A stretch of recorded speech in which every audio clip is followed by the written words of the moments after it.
Welcome to Your American Dream. I'm Anisha Jennings, and today I'm thrilled to welcome Dr. Darla Bishop, author, educator, and founder of FinanSIS LLC, a consulting company dedicated to helping individuals and organizations achieve financial clarity and confidence.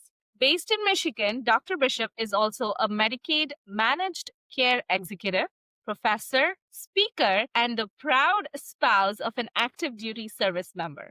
Her book, How to Afford Everything, is changing how people think about money, mindset, and stewardship. Welcome, Dr. Bishop. So excited to have you on my show today. Thank you for having me.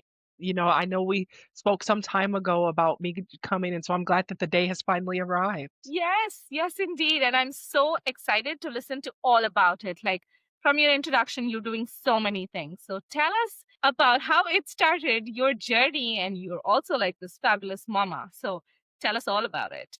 Well, I appreciate it. It doesn't always feel that way. Yes. But yes, I wear many hats, partially because the military changes my life every 2.7 years. And so that means that I've collected all of these different experiences and jobs and titles.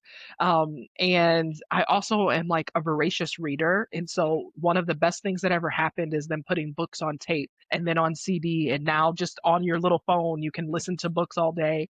And so I'm just interested in all these different things and have figured out how to fit a lot of them into my day and my week and my month. And also, I have suspected ADHD. So that suspected ADHD and the insomnia that comes with it just means I have like a few extra hours in my day that maybe other people Absolutely. don't have. That's beautiful. So tell us about how you started, like, where your journey began and what was your early life like, growing up as a woman of color, college, and how you got into what you're doing these days. Yeah, thank you so much for asking. So I grew up in Detroit, so not too far from where I'm happen to be living now. And the early part of my childhood was beautiful. Both of my parents were working what would be considered good jobs. My mom worked for the state. My dad worked for one of the large auto companies in Detroit. And so we had big Christmases. I had dance lessons and piano recitals. But then some things changed. And the probably from later in elementary all the way through high school, we just had all these various struggles, and I remember being like a young teenager, maybe 12, maybe 13, and like having this thought of, we wouldn't have half of these problems if we just had more money. And it wasn't about the people being bad stewards of the money. In fact, like my mom, her sisters, the grown-ups around me were like resourceful. They were almost like geniuses at how to make things stretch and how Oh, to combine forces and how to make things happen. But when it came down to it, you can't squeeze something out of nothing, right. right? And I just remember thinking like, man, when I grow up and I'm going to be a doctor, we're not going to have any of these problems because I'm going to have money. And when I have money, all of these problems will go away. Maybe I'll have different problems because everybody has problems, but I Yeah. won't have these problems. And when I did make it to college on a prayer and a scholarship, not because I wasn't smart, let me be clear about that. I was smart enough to go to anybody's institution, but the things happening in our lives made it more difficult for, was it a good choice to go away to school when my siblings were still home and maybe needed additional support? Mhm. Was it a good choice to go be a full-time student versus working and going to school a little bit, right? So there was a bit of pressure around that decision, but I also knew that just because our circumstances were not the same as when I was a little kid and kind of these things were planted in my brain didn't mean I should change my course, right? So when I went to college and I saw so many of my classmates had a completely different relationship with money, even as a broke, right? We're all broke college students, Yes. but just the way that they interacted with money, thought about money, used money, what their parents were able to do for them versus what my parents could do versus couldn't do. I was like, wait a minute, there is a different way. Right. And so if I figured out how to get here with all the things that were barriers, then I can figure the money part out because I know how to study. And so there's got to be a book, there's got to be a class, there's got to be something I can do to just learn the money part because I'm smarter than everyone around me anyway. I Once I love learn money, I'll be dangerous, right? The confidence Yeah. is very helpful. Yes. Yes, absolutely. Yes, I love that. So I think what landed me here was in my own journey to understand money because I was like, if I Mhm. can figure this part out, everything else will be beautiful for me because I know how Right. to be resourceful. I know how to live without money. But if things go the way they should, I'm in this name brand college. I'm surrounded by people who have beautiful networks and those will now be my networks. I'm going to work differently than my parents did, right? I'm not going to work an hourly job. I'll probably have a salary and a retirement plan, right?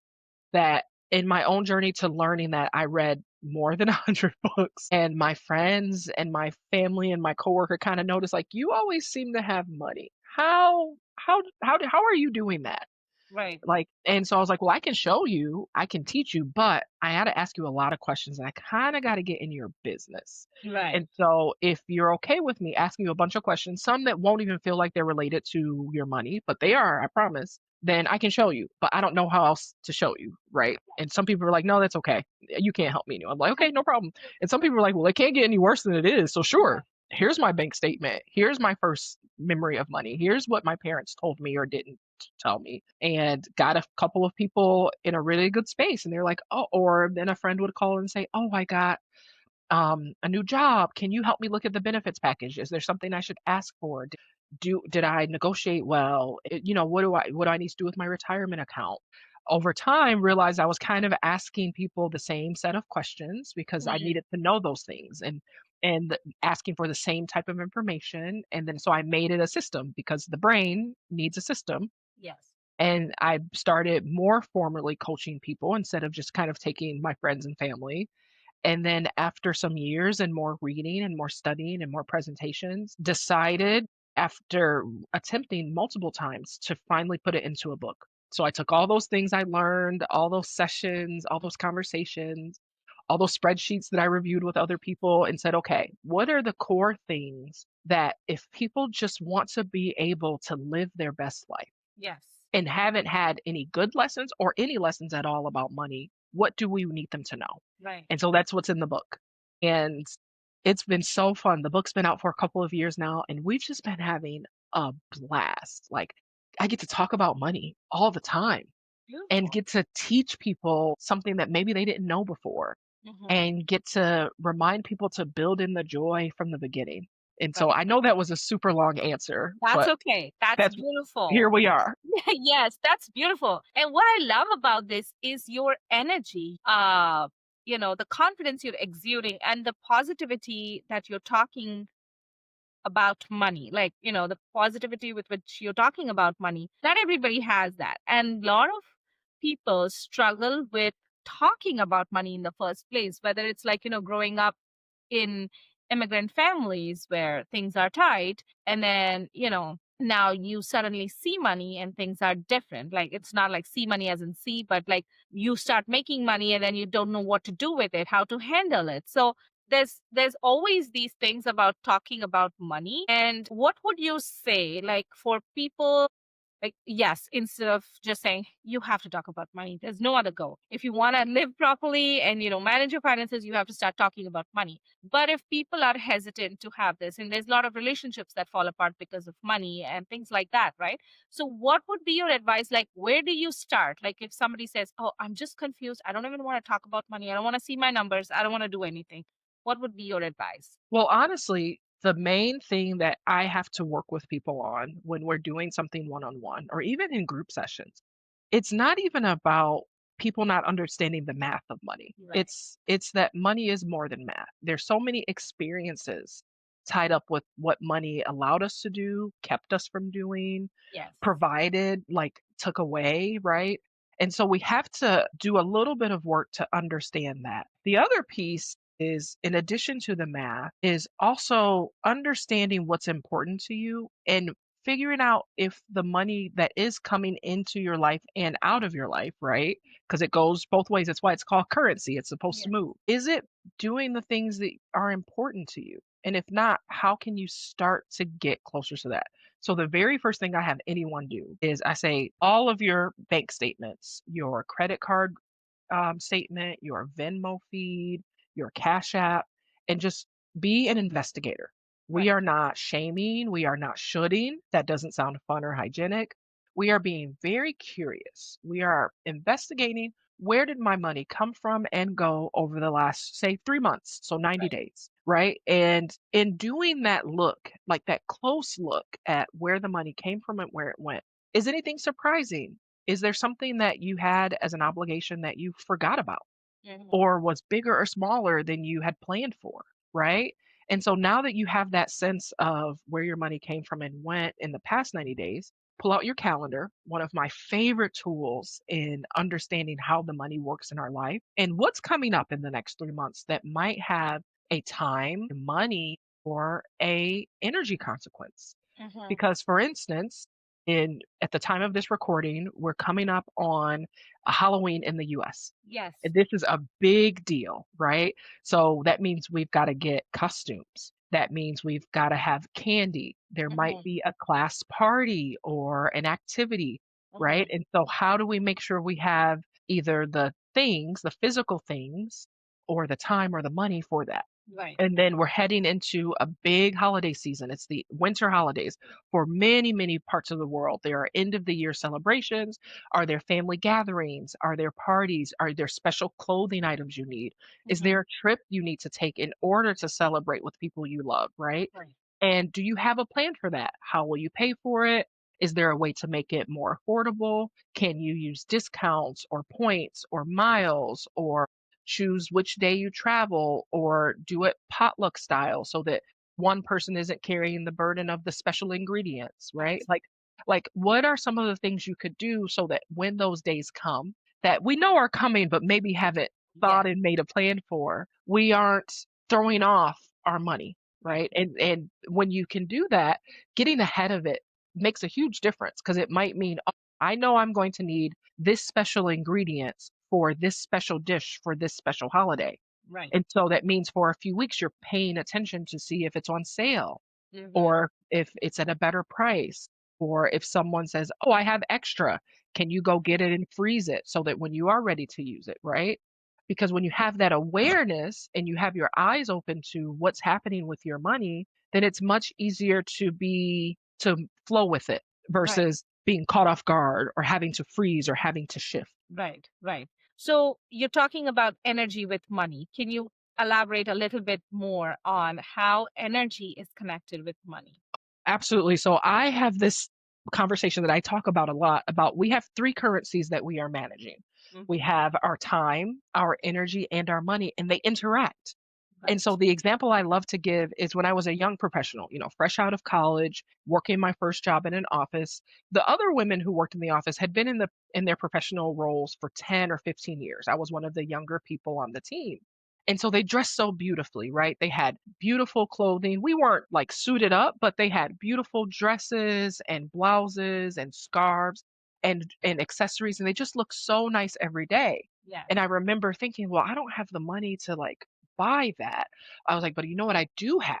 I have some time because I was single, right? So on the Right. weekends, I could spend 2 or 3 hours going thrift shopping, looking for pieces that looked nice and fit well. And I had energy so that if it had a little hole or it needs to be repaired, I could then take some more of that time and that energy, clean it up, get the stain out, sew the shirt, make it look great. So then I could actually dress as nicely as the women who were had much longer time in their careers, had a bigger budget for their clothing, just had more time in a Yes. different way, right? So that's how I traded. So I made up for my lack of money by using my time and energy to still dress nice. Now, Perfect. as a busy mom with all these things, I will throw the money at the problem because Yes. I don't have the time. I probably don't have the energy. So if there's a different way for me to get the thing done, right? Yes. Like I realized today we don't have candy for Halloween. And so Mhm. I went on my phone and ordered some candy to be delivered because I can't see how else I will get it in time to pass out, right? And Right. that probably cost a little bit more than if I had gone to the store or Exactly. compared some prices about who has it on sale today. Right. But what was more important for me to save was the time. So I Right. saved the time, even if it cost me a bit more money. And so, because the time and the energy and the money all work together, if one is feeling particularly low, see if the other two can help you build the other up. And Yes. so, like, and it comes to money, if you are a person who you realize you just don't have enough money coming in, can you trade your time or your energy to bring some in temporarily? Maybe for 3 months or 6 months, you take an extra job or you take an extra project, or instead of paying someone to do things you would normally have them do, you do them yourself using Right. your time and your energy so that Right. you can keep the money in your house for other reasons, right? It's Yes. like if I have all three to work with, which one can I shift? Which one can I move up and down to make up for the one that's really the lowest? Beautiful. I love that. Thank you for putting it so well. And it's true at different stages of life, it's seasons of life, and you have one or the other, or like, two, and it's always like a balance that you have to work with. So tell us what inspired the name FinanSIS and how does it capture your mission? Yes, and so in all the roles that I've had in my life, all the titles, I think one of the most important to me in my heart is sister. And when I was finishing the book and I was like, "Oh wait, in this day and age you have to have social media because that's Right. how people find you, that's how new people discover you, that's how, people interact with you." And I was like, "Well, I need a catchy name. What could be catchy?" And I have a friend who's a bit younger than me, not very much younger, but he sometimes jokingly calls me his money mama. He Oh, said, "Oh, well, duh, you should be the money mama." And I said, "Well, but I'm not everybody's mom, right? Like yeah. I'm not the right age to be everybody's mom, Mhm. but I am the right age to be just about anybody's sister." Right. And I like being a sister. I like being a big sister. I like being a little sister. I like being the sister that we ignore. I like being the sister we pay attention to. And so how can I play with that? And so that's how we came up with Finance Sis. It kind of sounds like finances with a little thing on the A end. little twist. Yes. Beautiful. I love that. So when people hear, "Oh, I can afford everything," they often think that it's impossible. So what does that phrase actually mean in your philosophy and how do you support people with that? Yes, I love this question because I think some people who haven't met me yet, right? They're just like maybe they've seen the book or they're hearing about the book. They're like, how to afford everything? Like, what is this? Like trips to Bali's and boats? Maybe. But if I'm honest, when we were finishing the book, I had a fantastic editor out of New York. She helped me just get all the things that were swirling in my head from all those books and all those conversations and all those presentations into something that a beginner, someone who was starting out, or someone who was starting over for whatever reason could Right. follow, right? Because Right. I was like, I can't put everything in the book because it won't serve anyone. So can you help me untie so that it makes a really clear story for someone who really needs this information in case I'm the only money book they ever pick up? I want them to leave with something, right? Absolutely. And when it came down to was like, okay, it's time for us to do the cover now. What's our title? I was like, I'm waiting for the book to tell me. She said, well, you got about a week because we've Oh, got to get working on the cover. So tell the book to tell you. yes. And so I actually just sat down and said, well, what is the promise of the book, right? What is the big promise I'm making to the reader to make them pick up the book and flip it around the back to read the back, to click the button to say read more, right? What is the promise I want to make to someone who will pick this book? And I said, you know what? The thing that people tell me over and over again, it's not that they want a big house. It's not that they want a beautiful car. Most of the people are just after that ease and that stability and the ability to afford everything that matters, right? Like, I want to be able to say yes more times than I say no to my kids. I Absolutely. want to be able to pay my bills on automatic payment and Yes. not worry or have anxiety that I've forgotten about something. Right. I want to, when my friend who I love so dearly but lives very far away sneaks into town, maybe before a funeral, right? And she didn't really want to tell everyone that she was in town because she's only in for a day or two. It's not a very happy occasion. She doesn't want to see anybody, but she called you because she knew that if she needed to cry, if she needed to talk, if she needed to laugh, and she says, "Hey, I'm only in town for a couple days. Any chance we can go to lunch?" You can say yes. And you can say yes, and you can pay for the lunch. And you Right. can be so happy that you had it and that you saw your friend and you hugged them, right? This happened to me recently, actually. And Beautiful. it's one of those things where it's just like, I just want to be able to afford all the stuff that matters, like everything. And for some people, everything is as simple as food on the table, a roof over our head, and a little bit of fun. For Yes. some people, it's bigger, right? And so, but wherever you are, everything is everything that matters to you. Right. Right. Beautiful. I like that. because like we've been talking about seasons, there are everybody has different needs and wants and all of that. So what do you think are some of the biggest financial misconceptions that you see among professionals, families, young adults, and so on? I think the misconception is they don't realize that there are a lot of ways to get it right. Mm, I think we are always so worried about all the ways we can get it wrong. right. And because we live in communities, and usually the people in our community are similar to us in a lot of ways. Maybe we're the same race, maybe we're the same type of immigrant, maybe we work in the same type of jobs, right? We go to the same types of schools. So we really only see a slice of what is possible in real life, right? Because when it's on television, when it's on the internet, you don't know if that's real life or if it's been created for you to want or desire, right? And so I don't think we realize that there's actually a million and one ways to get it right. Mm, And so finding the way that feels good for you is possible.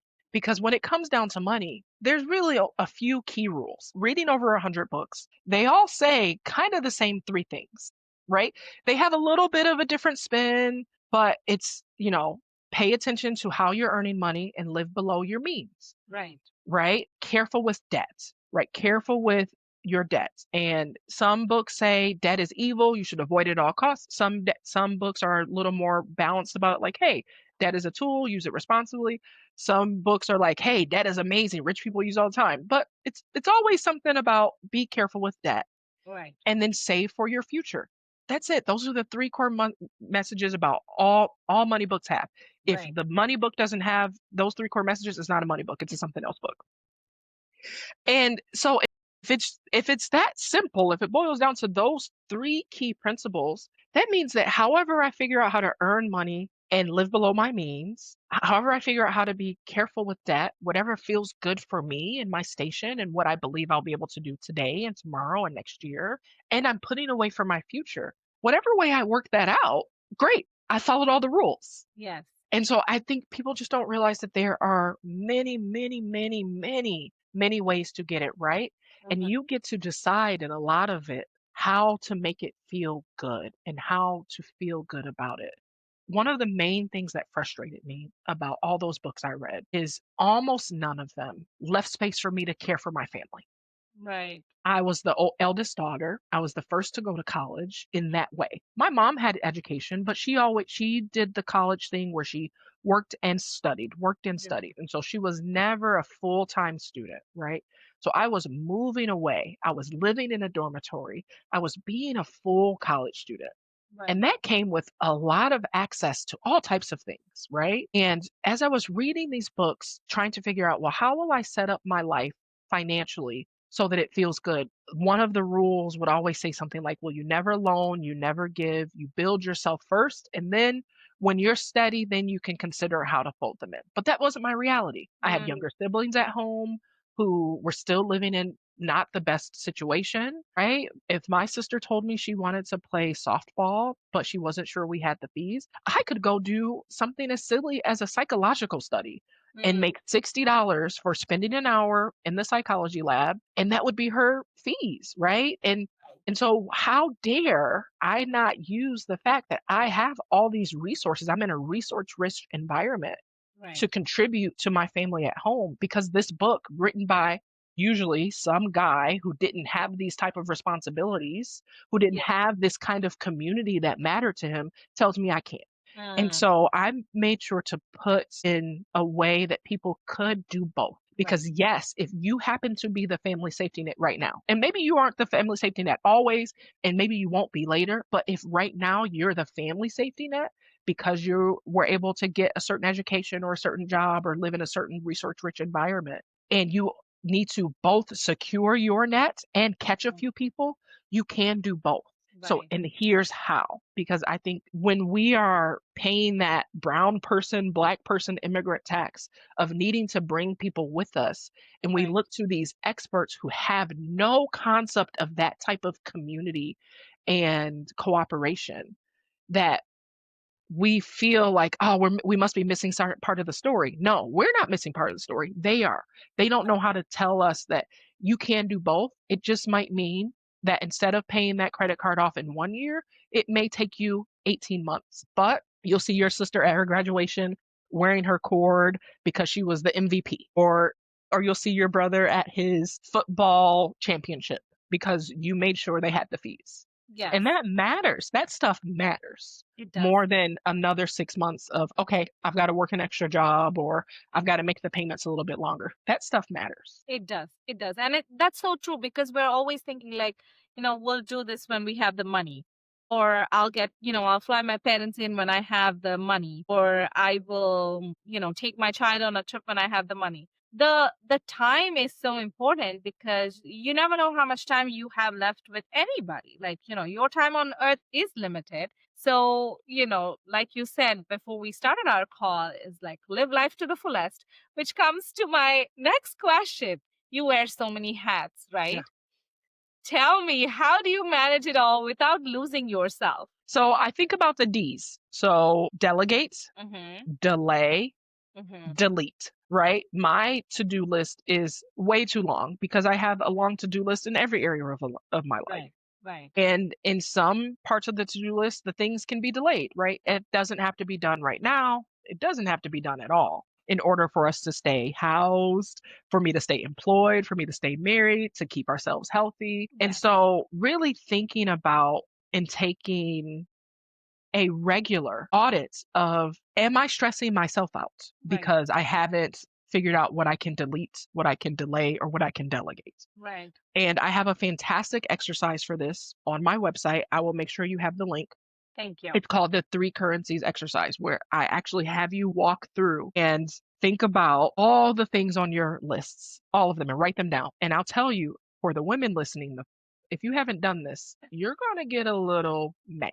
You're going to your body temperature is going to rise a little. You're going to get a little upset about, Mm, why do I have so many things to do? right. Once you take a deep breath, have a cup of tea, drink some water, you got to get past that fast, because then the next thing I'll have you do is to really look at that list and figure out, okay, what can I delay? What can I delete? What can I delegate? So that you can have a little bit more space, so you Mhm. can have a little bit more room, so that you can feel better. Because Right. once you feel better, it's easier to make great decisions Yeah. anyway. And so it's one of those things where it's like, oh, I'm stressed out. This just happened to me a couple of weeks ago. Oh, I was hitting my limit. And I go through this about 2 to 3 times a year, oh wow. where I fill my plate and I love my full plate because the goal was to eat, right? Yes. Right? And so I fill my plate and I've got all these things happening and our calendar is full and we're speaking and we're on the podcast and we're doing book readings and we're going to conferences and I'm just loving it. And then I'm not loving it because I'm like, uh-oh, a few months ago when I was building this calendar, it was awesome. But now Right. that I'm living it, oh, I'm a little bit tired. Or I didn't realize we were going to have a big change in our childcare. Or I didn't realize my husband's work location would change, meaning his commute is taking up a much bigger part of his day.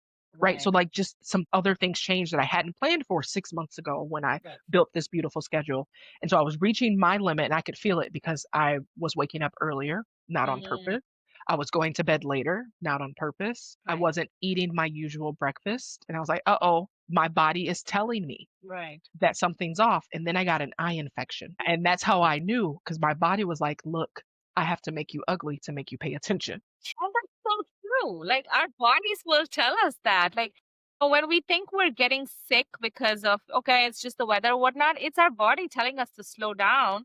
Slow And because down. we don't take the time to slow down, our body will make us slow down. Right. And so, like, this eye infection came out of nowhere. I had a speaking engagement and Ah, my eye had swollen so large that I couldn't go to the speaking engagement. I've never canceled a speaking engagement. And so that was a big, like, uh-oh, okay, body, I heard you. I'm listening. And so once I got my eye the medicine I needed and figured out what needed to be done that day, and let the organization know that I wasn't going to be making it because I need to go see medical attention, I was like, okay, the body said it's too much. So today we relax, but tomorrow you're getting some stuff off of your plate. yes. So I then went through and said, okay, well, what needs to be done this week? And I was like, well, that doesn't have to be done this week. That doesn't have to be done at all. Just because I want to do it doesn't mean I have to do it. So I'm going to take it off the list. I do have a fantastic virtual assistant. And I said, hey, do you have room to take a few things off of my plate? And she said, Yes. sure, no problem. So I sent her some extra tasks of things that I would have normally done, but that she Yes. took over for me. I called our house cleaner and I said, hey, I know we're not on the schedule for a couple weeks.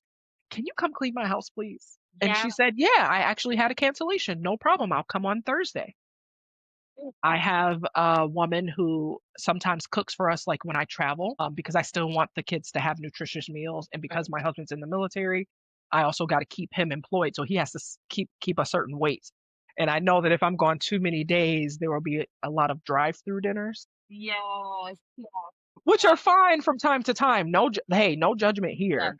But I also need to keep their nutrition well because Yes. so we can stay healthy and fit, whatever that means for us this year, this season. And so I'll sometimes let her know, oh, I'm traveling in a couple weeks. Can I schedule you to come cook and fill the fridge up? And so I said, hey, you got time to do some random work around the house for me? Like it's things that if we could clean this area, I know it would lift my anxiety because then that Right. space is Right. clean. And she said, "Oh yeah, I have time. I can come tomorrow. She said, "Actually, I could come this afternoon if you like." I'm like, "You know what? Come on over." Yes. So within 2 days, and it cost me a few $100s, right? Right. But within a few days, my house was clean. Yes. I had a full night's sleep in my clean house, and I even got my car detailed, which Mhm. as a mom with young kids, my car is always way messier than I Oh want it yeah. to be. Oh yeah. And I have a neighbor who recently started a business who he will detail your car in his driveway, and he Mhm. lives just a block away. And I said, "Hey, can you squeeze me in?" He said, "Actually, yes, I'd love to squeeze you in. I'll walk over." He lives close enough. He walked over. I He love picked that. the car up, drove it to his house, cleaned it, drove it back to me, and then Good. walked back to his house, right? And so all of a sudden, I had gone from overwhelmed with an ugly eye to by the end of the week, I was in a clean and organized home, in a clean car, and had rested. And on Saturday morning, my energy was so refreshed. I felt so much lighter because I listened and paused and Yeah. said, wait, there is too much here. What Right. can I do to lighten my load? Right. And because of all the work I've done on my money, even though I hadn't planned to spend the cleaning and the helper, I had it. It was Right. okay. And it Right. refreshed my energy in such a beautiful way. Right. Right. That makes sense. So, because you had worked on your money and you had that ability to then make those decisions, what would you tell others who are in that situation where it's like they're low probably on all fronts, which can happen, right? Like, illness and then death, just lifing. What would be your suggestion for like, okay, how I am overwhelmed, but I don't have the time, energy, or money. So then where do I pick up and where do I start? Whichever one is the highest, even if they're all low, Mm, whichever one is the highest, you lean into that one. right. And so what I see happen because we're a military family, military spouses actually have the largest unemployment rate because of the moves. Right. Military spouses have 20% unemployment. 20%. And then even the spouses who are employed, about 19% of spouses are employed full time. And we Mm, don't know if they're employed full time in their field, what they studied, or that's just the job they have, right? And right. so what I often see military spouses do is they are much better at community than some of us civilians, Mm, where they see a mom with 3 kids over here and a mom with 3 kids over here. What they do is they trade. So mm, on Tuesday nights, this mom has 6 kids. right. Right. On Thursday nights, this mom has 6 kids Right. for 2 hours. Yeah. But what that does is for that 2 hours, this mom, for the first week or two, she might literally just stare at the wall and take a shower Yes. and drink a cup of hot coffee Right. Right. just so that she can come back into herself. Mm-hmm. But then maybe the third week of having that 2 hours, she might reorganize a closet. So now that when she opens it, she doesn't go ugh. She's like, it's so nice. You know the I difference. know the You difference. know the difference where it's like, oh, this is so nice, right? I'm sitting here with clothes unfolded and I can't wait to get it done. Yes, right? Right? And then maybe by the fifth week, she started doing her craft again Yes. that she can Mhm. sell so that she can bring a Absolutely. little money into the house. Right. Maybe she started baking things and people said, "Oh, could I buy some cookies from you?" Mm-hmm. And so figure out who in your life can help you bridge that gap. So if it's the time and the energy, is there another mom who also needs childcare. Can you Right. split off for 2 hours? So one day you have all the kids, another day she has all the kids. And when you have 3 kids, I don't know, I only have 2. I stopped on purpose at 2. But I hear that once you have 3, it's not that different to have 6, especially if they're similar ages, because then they kind of entertain one another and Right. just keep them safe and fed, right? Is there someone in your life who loves to organize or fold clothes? Mm, I had a friend, and we don't live nearby, and it's so sad. She loves to fold and organize closets. So I'd wow. invite her over and I'd offer her dinner. And I'd say, "You want to help on a project?" And she'd be like, actually very excited about it. Yeah. Yes. Right? So is there a friend who likes to organize? Is there a family member who loves to cook but lives alone and misses Right. making big meals and could bring you a meal once a week or invite you over to Sunday dinner and you take the leftovers, right? Is there a coworker who lives nearby and you all could carpool to save the gas money or to save the time? Hmm. Is there something that your kid or the other adults who live in your house could be doing at a more regular basis so that Right. you no longer have to do it? Could it be the kid's job to load the dishwasher, even if it's not the way you like, even if it's not the way you would do it? Did it get done? Great. Yes. And so where can you pull some things off of you Right. and just get them off? Because even a couple of weeks of feeling lighter, your creativity will come back. Your Absolutely. energy will restore, right? You'll have more of those moments of opening the cabinet or the fridge and being like, ah, pleasant instead of like, ugh. Yes. That's such great advice. And it's true because we're raised to think and believe that we gotta do it all at the same time every day. And we have to keep this like, sparkling house, this food. We gotta do it all. But that's not true. Like you can be in different seasons doing different things and making sure you take care of yourself. Because how can you pour from an empty cup? You have to fill your cup up before you are able to pour into others. So you often weave faith into your work. How does faith influence your approach to money and leadership? Well, part of it, and it's not even like a religious faith, right? Mm, It's more of almost like a deep self belief mm, that I will, I always have figured it out. right, right. And so it's this hope, even if it's unseen, and this reminder that, hey, you've made it here. Yes, Why wouldn't you make it to the next thing? absolutely. Right? Like all the evidence so far, every hard day, every hard year, every hard season, you've made it to the other side of it. All the evidence says you know how to do it. You actually have a ton of experience here. Yes. So why not believe? Why not expect? Why not Mhm. behave as if this will all work out in your favor? Right, right. Because when you wire your brain, Hmm. there are actual studies that show this, that something as simple as a daily gratitude exercise, Yes. where every night before you go to bed, before you go to sleep, you think of 3 things that you are grateful for that happened to you or that you witnessed or that you experienced that day. And it can't be the same things like, oh, I'm thankful for my family. Great. We know you're thankful for your family. Think of something particular to this day. Like Yes. what this day happened that you're grateful for. Yes. By doing that type of gratitude practice, you actually rewire your brain to be Hmm. on the lookout for things to be grateful for. Yes. And so you rewire your brain to be looking for opportunities instead of obstacles. Right. And so something as simple as a gratitude exercise means that your brain, after a small amount of time, is now looking for things to be grateful for and things to experience because you know that at the end of the night, you got to have come up with 3. Yes. Yeah. Yes, beautiful. Well, I have so many questions for you, and I just, can't wait to get your insight on all of it. I might have to have you come back for like a second episode. Thank But you. for now, what would be your advice for women who want to pursue multiple passions without guilt or burnout? And what would that look like? Figure out, like, sit down and design your ideal day. Mm-hmm.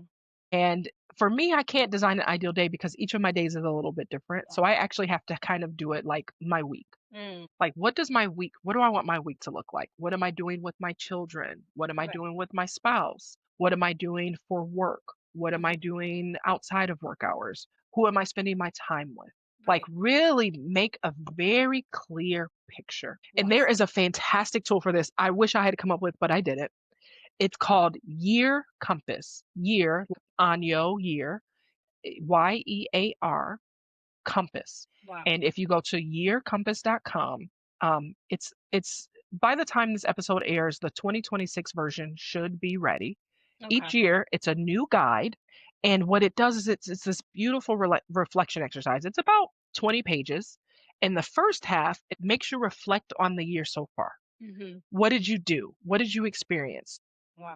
What things went well? What things didn't go so well? What things are you excited to take with you into the new year? What things are you glad to leave behind? Mm-hmm. Who are the people who contributed to your life? What are the places that brought you joy?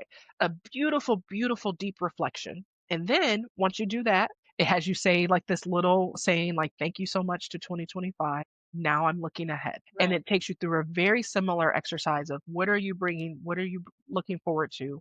What will you learn? Who will you spend time with? Who will you visit? So that you are planning what your year will look like. And Right. every year that I have done this, by the middle of the year, I've accomplished almost everything I said that I wanted to. Wow. Wow. Partially because that power of reflection, Yes. plus looking ahead and writing it down and spending the time. So every year, we visit my in laws in the Bay Area for Christmas and New Year. And they know that mom and dad are going to sneak away for 2 or 3 days because they know that I want to do my reflection and Yeah. we're going to do our family goal setting and we're going to figure out which trips we're taking and what's the budget. And so they already know that they, as the grandparents, will have custody of the kids for 2 to 3 days so that we can go have our end of the year business meeting. They even ask, like, we just sent them our travel information for December and they said, "Oh, well, which days are you guys going to go do your business meeting?" So Wow. they already know Knowing. because I love that. and if someone is just getting introduced to Year Compass, please link it in the show notes. Yes, I will. I Sure. highly recommend printing it like booklet style so you can slip Okay. it into your purse. So Right. that way, if you're waiting or taking the subway or, watching a kid's sport and you've got a few minutes, you can do a question or two at a time Yes. because to sit down and do it all at once is kind of heavy. It's a lot. But to take a question or two at a time and then to come back to it, it's one of my favorite things to do every year, and I highly recommend it to anyone because then you'll start to see in a way that maybe you hadn't before. What Right. are the beautiful things that are already in your life that you're going to grow, Yes. and what are the things that you want to invite into Right. it? Right. Beautiful. Thank you for sharing it. Thank you so much for being here today. And, it was such a pleasure having you, and your energy is beautiful. So, if somebody wants to work with you, reach out to you, what is the best way? Yes, the best place to find me is darlabishop.com. And there you can find all the ways to work with me. You can listen to all of my favorite podcast episodes. This one will go on the playlist when it's published. Yes. And you can find all of the exercises. Many of the exercises that are included in How to Afford Everything, I've made available for free download because look, I've made it because people poured into me. And so if I want to be surrounded by happy, whole people with a little bit of money in the bank, then I have to do my part. So this is how I contribute to a world where there are more people who are happy and whole, who've got a little money in the bank. Yes. Thank you so much. Well, thank you again for being here, and I truly appreciate your presence. Thank you so much for having me. As we close this insightful conversation with Dr. Darla Bishop, remember that financial freedom isn't about perfection, it's about purpose and planning. Her story reminds us that faith and finances go hand in hand when building a life of abundance and impact. If you're ready to showcase your own work and mission online, I'd love to help you design a digital home that reflects your next chapter. This is Anisha Jennings reminding you that your American dream is possible with a plan, a purpose, and a little finances wisdom. Until next time.